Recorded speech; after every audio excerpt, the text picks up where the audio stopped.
Vidéo spéciale aujourd'hui sur un pari apprécié des pronostiqueurs, ce sera le pari combiné. Moi je l'apprécie un peu moins, mais bon là c'est juste sur deux matchs, ce sera sur le tennis et le football. Donc je me suis dit pourquoi pas tenter un petit combiné pour une fois.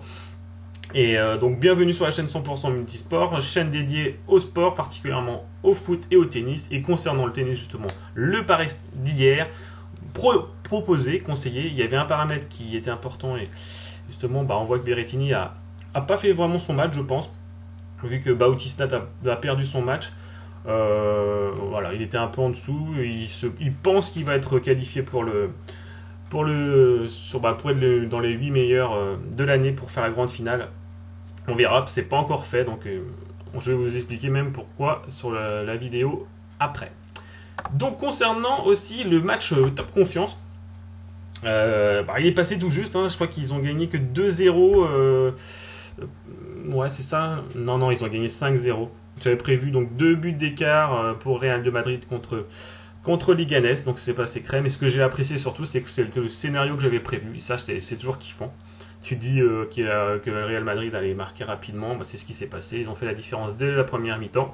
Et le match était plié, après ils ont déroulé. Donc, pour notre premier match, on va aller donc à Paris. Et on va voir Monfils contre Albot. Alors, les deux profils, Monfils 13e mondial, Albot 50e mondial. On voit que au niveau des cotes, ça remonte pour Monfils. Voilà. Le profil de Monfils, c'est un joueur multi-surface. L'année dernière, il n'a pas fait depuis 2015. C'est un joueur qui apprécie toutes les surfaces, aussi bien l'indoor que le dur que la terre battue. Il s'appuie surtout sur un gros service. Et après, il enchaîne avec des grands coups droits. On voit que Monfils a battu Benoît Paire, donc il a fait le job. Match sérieux, il a sauvé 3 balles de break, c'est tout. Il a perdu contre Schwarzman. Bon voilà, on voit que c'est le problème de Monfils, on ne sait pas s'il va être motivé ou pas, parce qu'il peut battre vraiment tout le monde. Donc pas grand chose à dire sur Monfils qui peut battre tout le monde sur un bon jour. Et son adversaire, donc Albot. Donc lui, c'est un profil plus... en gros, l'indoor, ce serait justement son point faible. C'est vraiment du 50-50. Les autres surfaces, il est plutôt correct. Il a un bon service aussi. Il a battu deux joueurs, le géorgien 6-3, 6-2. L'italien, il n'était pas prévu. Je crois qu'il y a eu un forfait. Ouais, il est arrivé un peu sûrement les mains dans les poches. Il n'était pas prévu dans le match parce qu'il avait été éliminé avant. Donc il y a eu un forfait. Voilà, pour ces deux joueurs, je vais vous donner mon scénario et je vais vous dire pourquoi mon pronostic. Moi, je vois donc Monfils, donc le Albot, il a un bon service, par contre, il a un deuxième service très faible, pas très très fort. Et Monfils, pour moi, il va gagner sur ça au niveau de ses retours.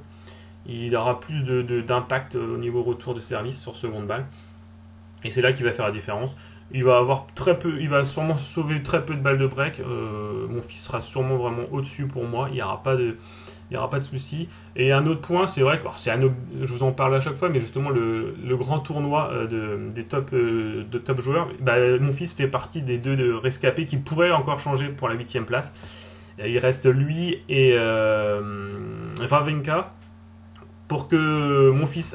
Alors c'est vrai que là c'est hypothétique, mais pour que Monfils aille dans le top 8, il faut qu'il soit en finale. Donc bon, après, voilà, tout est possible, hein, donc on ne sait jamais. Là, il a un match vraiment à sa portée pour arriver en quart de finale, sûrement contre Zverev.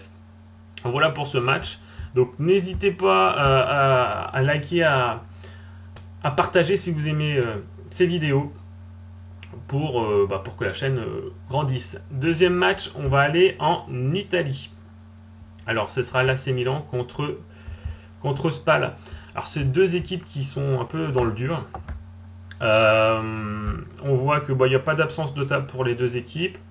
Quand on regarde le classement, on voit que c'est compliqué pour le Milan AC, 13e. Spal ils sont 19e.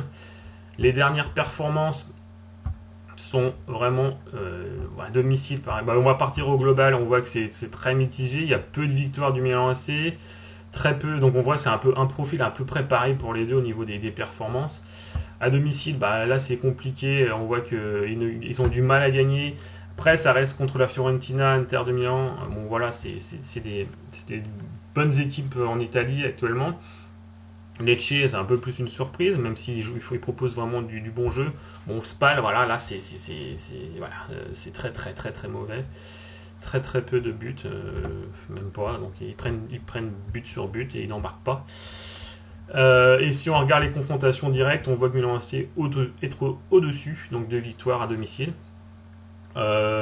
Concernant si je faisais un profil des deux équipes, Milan AC a des individualités fortes quand même.